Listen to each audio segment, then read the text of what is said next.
সেরকম করে কিছু বলার নেই, জাস্ট ভিডিওটা দেখুন। গতকাল মানে 14 মার্চ 2026 কলকাতা ব্রিগেডে মাঠে আমাদের ভারতবর্ষের প্রধানমন্ত্রী শ্রী নরেন্দ্র মোদীজি এসেছিলেন এবং সেই সভাটা শেষ হবার ঠিক পরেই সন্ধ্যাবেলার দিকে দেখা যাচ্ছে একজন যুবক, টুপি পরা যুবক, তার স্কুটির পেছনে নরেন্দ্র মোদীর ছবিকে বেঁধে রাস্তায় টানতে টানতে নিয়ে যাচ্ছে। আর আমি কয়েকদিন আগে মানে 2রা মার্চ সেই 4000 কিলোমিটার দূরেই ইরানের সর্বোচ্চ নেতা আয়াতুল্লাহ আলী খামেনিকে নিয়ে মন্তব্য করেছিলাম বলে আমার নামে বসিরহাটে শিয়া সম্প্রদায়ের মানুষজন তোলপাড় করে দিয়েছিল। থানার সামনে গিয়ে হই হুল্লোড় হাউলিং, আমার নামে বিভিন্ন থানায় অভিযোগ, এফআইআর সব কিছু করে ফেলেছিল। তাহলে এখন এই যে আমাদের দেশের প্রধানমন্ত্রী শ্রী নরেন্দ্র মোদীজির ছবিকে নিয়ে এইভাবে একজন টুপি পরা ব্যক্তি তার স্কুটির পেছনে বেঁধে রাস্তায় টেনে হিঁচড়ে নিয়ে যাচ্ছে, তাহলে এর কি কোনো শাস্তি হবে না? স্কুটির পেছনে লেখা রয়েছে WB মানে ওয়েস্ট বেঙ্গলে গাড়ি। আমরা এমন একটা রাজ্যে বাস করি যেখানে আমরা কিছু একটা বললে সেটা ইস্যু তৈরি হয়, কিন্তু অন্য কোনো বিশেষ সম্প্রদায়ের মানুষ যদি কোনো কিছু করে সেটা নিয়ে কোনো ইস্যু তৈরি হয় না, সেটার এগেনস্টে গিয়ে কোনো এফআইআর হয় না, কোনো অভিযোগ দায়ের হয় না, তাদের কোনো শাস্তি হয় না। যত শাস্তি এই সাধারণ হিন্দু মানুষের ওপরে। দারুণ একটা রাজ্যে আমরা বসবাস করছি, দারুণ একটা রাজ্য, ফাটাফাটি রাজ্য। সত্যি কথা বলতে কি জানো তো, সত্যি কথা বলতে আমার খুব খারাপ লাগলো দেখে, খুবই খারাপ লাগলো, এক্সট্রিমলি ভাবে খারাপ লাগলো।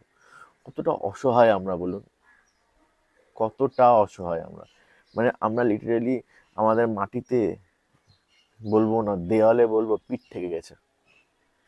যে কোথায় কে খামিনি তাকে নিয়ে কিছু বললে ওই বিষাক্ত ছেলে something Maity I don't know, তাকে তুলে নিয়ে গিয়ে জেলে ভরে দেওয়া হয়। আর প্রধানমন্ত্রীর ছবিকে মোটর সাইকেলে বেঁধে রাস্তায় ছ্যাঁচাতে নিয়ে যাচ্ছে। মানে ভাবুন, উনি যদি প্রধানমন্ত্রী না হন, কোনোভাবে যদি উনি হেরে যান, কোনোভাবে যদি এখানে ওই বিশেষ সম্প্রদায়ের মানুষেরা মেজরিটিতে চলে আসে, তাহলে ওরা আমাদের প্রধানমন্ত্রীর গলায় দড়ি বেঁধে রাস্তা দিয়ে ছ্যাঁচাতে নিয়ে যাবে। আমাদের কিছু করার নেই। সিরিয়াসলি বলছি, খুবই খারাপ লাগলো দেখে। আর কোনো, সত্যি তো বলেছে, কোনো কেস হবে না, কোনো এফআইআর হবে না, কিচ্ছু হবে না। একদম হিরো হয়ে ঘুরে বেড়াবে নিজের মহল্লাতে, যে আমি প্রধানমন্ত্রীর মূর্তি গলায় বেঁধে রাস্তা ছ্যাঁচাতে নিয়ে গেছি। এটা কি পশ্চিমবঙ্গ? আমরা কোন দেশে আছি? আমরা কোন দেশে আছি? এটা ইরান না ভারতবর্ষ বুঝতে পারছি না। এতটা নিচে মনে হয় পৃথিবীর কোনো দেশে কোনো লোক নামে না। সেকেন্ড কোশ্চেন আমার, এরা কি ভারতীয়? এরা কি ভারতীয়? প্রধানমন্ত্রী তো কোনো পার্টির হয় না, প্রধানমন্ত্রী তো দেশের হয় না। ইজ ইট ওকে? আপনার ভালো লাগছে? ইজ ইট ওকে? আমার জানেন তো কি মনে হয়, সত্যি মানে যারা এই সমস্ত কাজকর্ম করছে না, তারা কনসিকুয়েন্সেস ভাবে না। মাথার উপরে ভগবান আছেই, গ্যারেন্টি আছে, এটারও এই কর্মেরও ফল পাবে। কিন্তু জানেন তো, এই যে এই বিশেষ সম্প্রদায়ের লোকেরা এরকম অ্যাক্টিভিটি কেন করছে? কারণ ওদেরকে এরকম করে ট্রেন করা হচ্ছে, do it like this way.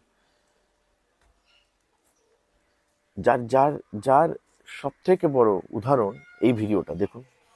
देखिए, आपने पहले वक्त में तांगे और घोड़े चलते हुए देखे होंगे।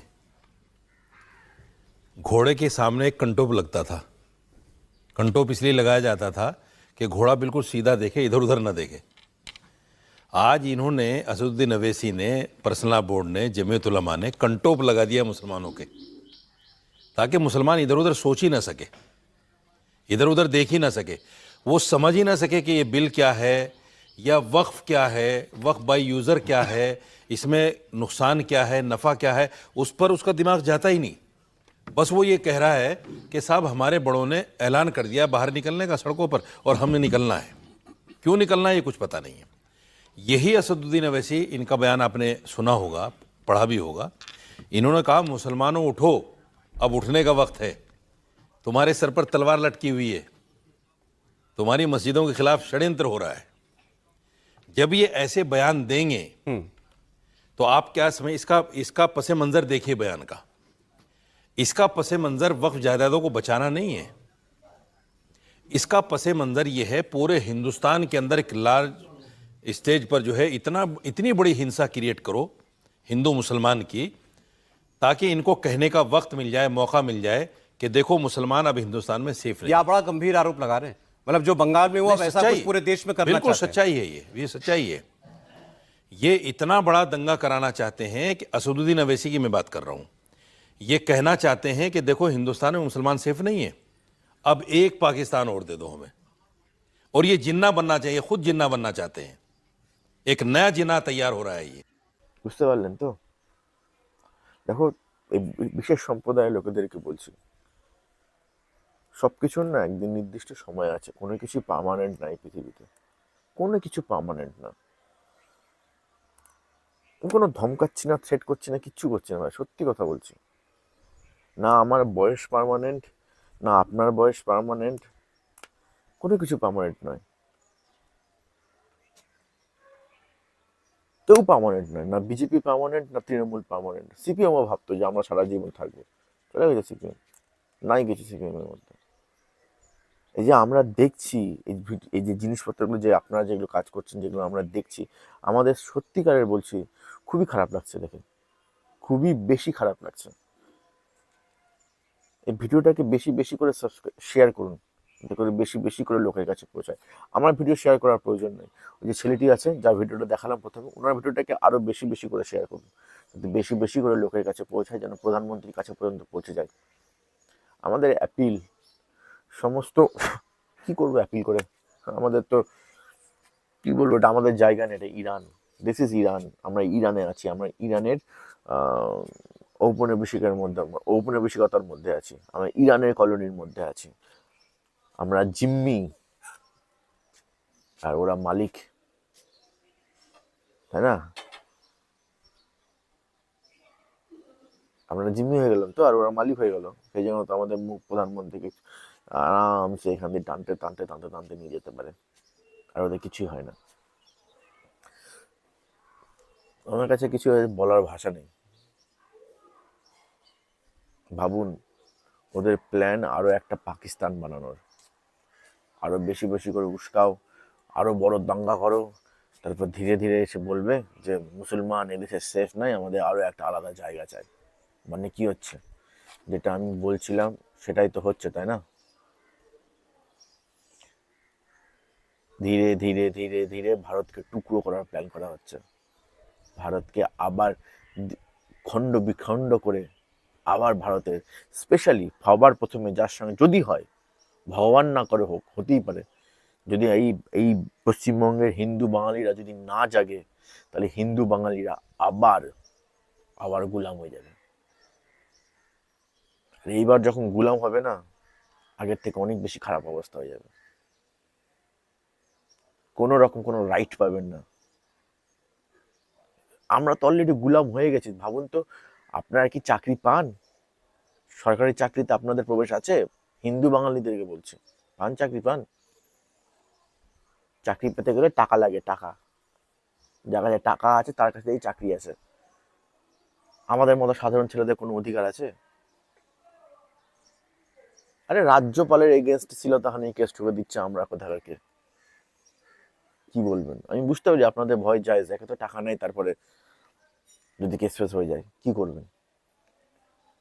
কিন্তু আমাদের ভারতের সংবিধান আমাদের একটা চান্স দিয়েছে,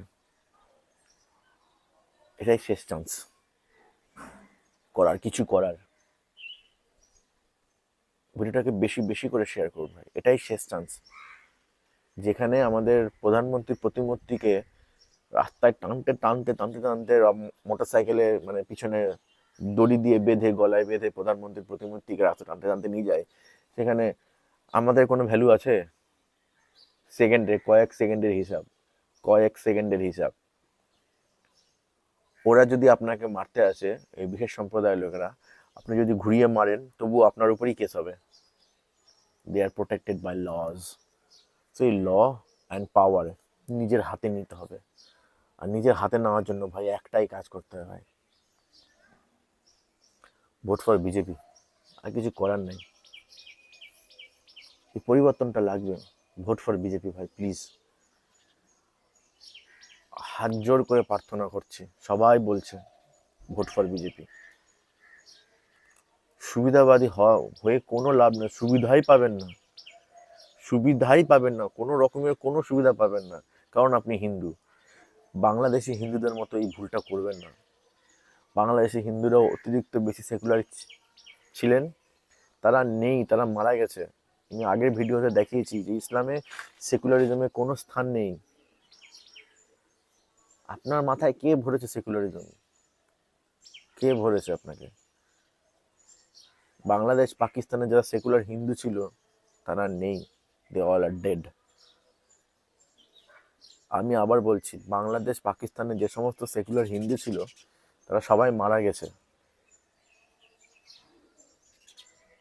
এখন তো মরে যাবেন। না, কিছু বলার নেই, দেখালাম। এর থেকে যদি এটা দেখো, যদি চোখ না খোলে, দেখবো, বুঝবো আসন্ন ভোটে আপনাদের চোখ খুলেছে কিনা। জয় হিন্দ, বন্দে মাতারাম, হর হর মহাদেব। লিটারালি ভাই, খুবই খারাপ লাগলো, খুবই অসহায় মনে হচ্ছে নিজেকে, খুবই বেশি অসহায় মনে হচ্ছে, প্রচন্ড খারাপ লাগছে। মানে পুরুষ জন্ম বৃথা মনে হচ্ছে।